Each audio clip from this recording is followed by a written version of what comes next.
Here we are getting our quarter round on to finish up our carpet and tile installation. We decided to have carpet away from the side entry door and garage entry door for easier cleaning.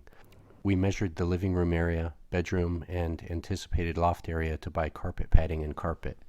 We did the same for the bathroom and kitchen area, subtracting the kitchen cabinets, bath cabinet, and shower unit to get the tile area. We installed the baseboard half-inch above the concrete floor, both where the carpet and tile would go, and painted it before installing it, just to make it easier later. We laid down the carpet padding and taped the edges together, cut the carpet slightly longer than the room, and decided to put the seam on a less noticeable part of the room where a couch would go. We rented a carpet iron and carpet power stretcher for a day to install it. The company I rented the carpet stretcher from warned me that the tool was very strong and could rip the carpet if overstretched. So we just used it until it was tight and didn't go too far. We glued down tack strip outside the carpet padding so we could use the carpet hammer, wall carpet trimmer, and stair tool I had to get the carpet under the baseboard on the tack strip. For the tile, we started from the cabinets and used different sizes so that there would be an irregular stagger of the tiles. I bought those spacers at the hardware store when I got the tiles. I didn't really end up using them, and I just went with what looked like even spacing.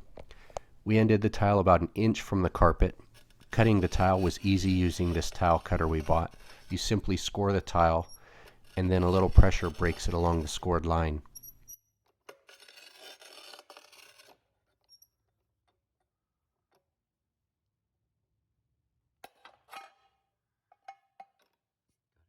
For the doorways, I could have bought smaller tiles, but it was easy enough to just cut a bigger tile and fit it in the doorway, like the bathroom entry.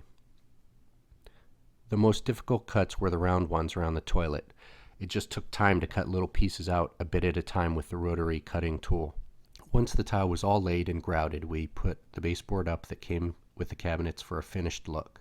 The inch of space between the tile and carpet allowed us to glue a strip of plywood down with liquid nails and then tack the transition piece down to that. Where the transition joined the walls, I cut the quarter round with a miter saw to make the two fit.